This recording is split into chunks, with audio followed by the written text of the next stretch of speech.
মুসলিম মা বাবার ঘরে জন্ম নেওয়ার কারণে আল্লাহ অটো ঈমান নামক এক দৌলত আল্লাহ তাআলা আপনাকে আমাকে দান করছে, বলে আলহামদুলিল্লাহ। মানে মুসলিম মা বাবার ঘরে জন্ম নেওয়ার কারণে অটো এই নিয়ামত পায় গেছে। কিন্তু বাবা, এমন একটা সময় ছিল যেই সময় ঈমান আনয়ন করলে নির্যাতিত হওয়া লাগতো। যেমন এই উম্মতের সেরা মানুষ হযরত আবু বকর সিদ্দিক রাদিয়াল্লাহু আনহু।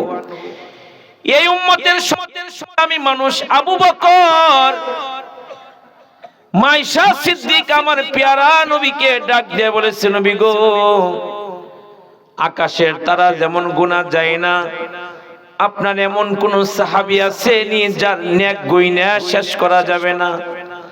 হযরত আয়েশা মনে মনে চিন্তা করছে, আমার আব্বার কথাই কইব।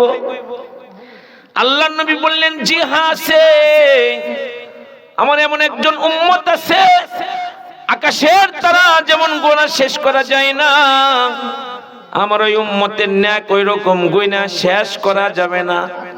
নবী কে কে কে? রাসূল বলেন, কেন? আমার ওই সাহাবীর নাম হলো হযরত ওমর।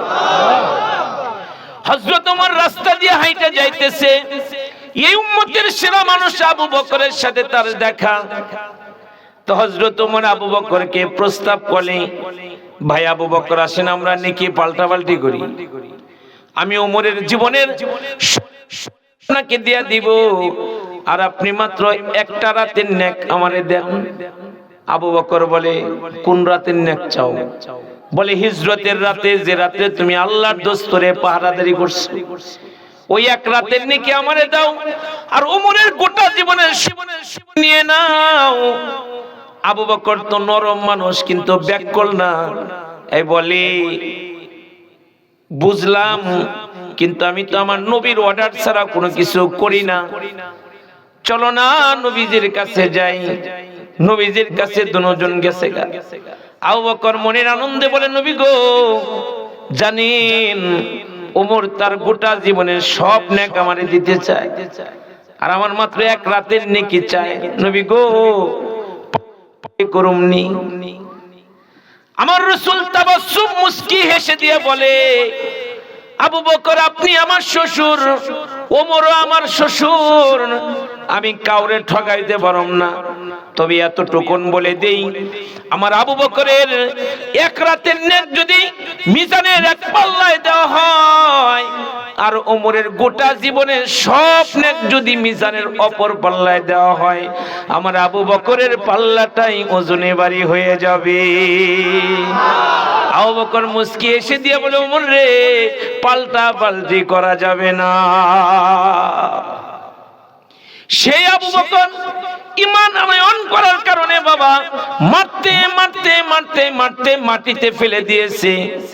দুষ্টরা মনে করেছে, জালিমরা মনে করছে আবু বকর বুঝি মরে গেছে। ও আমার বাবায়েরা, আবু বকরকে কেন এত মারলো?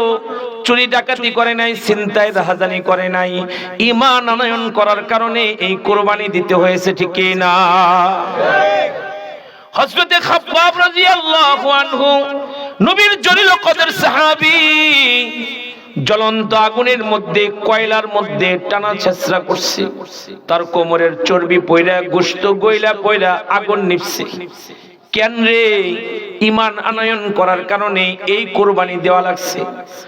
হযরতে বেলাল, যার পায়ের আওয়াজ আল্লাহর নবী আরশে আজিমে গিয়ে শুনতে পাইছে, বেলালের চেহারা সুন্দর ছিল না, কালো ছিল, দাঁতগুলো একা বেঁকা, ঠোঁটগুলো মোটা। আমার নবী ফজরের নামাজের পরে ঘুইরা বেলালকে ডাক দিয়ে বলে, বেলাল রে, কি আমল করিস রে বেলাল? জমিনের মানুষ আরো সে দেখলাম। হযরতে বেলাল বলে, নবী গো, আমার তো তেমন কোনো আমল নাই, তবে আপনার পাক জবানে ওয়াজ শুনছি ওযুর ফজিলতের কথা। এজন্য আমি বেলাল সবসময় ওযুর হালতে থাকি, আর ওযু করার পরে তাহিয়াতুল ওযু 2 রাকাত নামাজ আমি বেলাল পড়ি। আমার নবী বলেন, বেলাল রে তুই কালো হলে কি হবে, তুই যে আমার মাওলার কাছে বড় ভালো।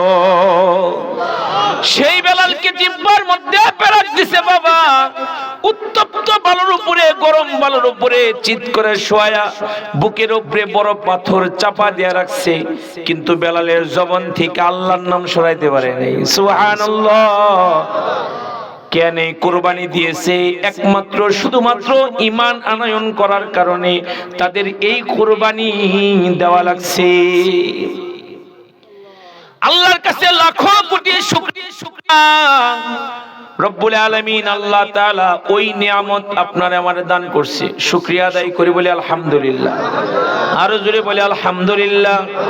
নিয়ামতের শুকর আদায় করলে খুশি হন কে? আরো জোরে বলতে হবে কে? আল্লাহ। আল্লাহ। যারা বেশি আল্লাহর শুকর আদায় করে আমার মাওলা আল্লাহ তাদের উপরে খুশি হয়ে যায়, আর যারা শুকর করে না আল্লাহ তাদের উপরে বেজার হয়, নারাজ হয়। এজন্য শুকর আদায় করব, বলবো আলহামদুলিল্লাহ। শুকর গুজার বান্দা হও রে দুনিয়ায়, শুকর গুজার বান্দা হও রে দুনিয়ায়, যাহার ফলে নাজ নিয়ামত বেড়ে যায়। প্রভুর শুকর আদায় যদি না করো, কঠিন আযাব হবে তোমার কবর। সূরা ইব্রাহিম আল্লাহ বলে, লাইন শাকারতুম লাযীদান্নাকুম ওয়া লা ইন কাফারতুম ইন্না আযাবি লাশাদীদ। এজন্য আল্লাহ ঈমানের নিয়ামত দিছে, বলি আলহামদুলিল্লাহ। আরে সবাই পড়ে না, বলেন আলহামদুলিল্লাহ। ছোটরাও বলেন আলহামদুলিল্লাহ। এই ঈমান চুরে চুরি করে নিয়ে যাইতে পারে বাবা, ডাকাতে ডাকাতি করে নিয়ে যাইতে পারে।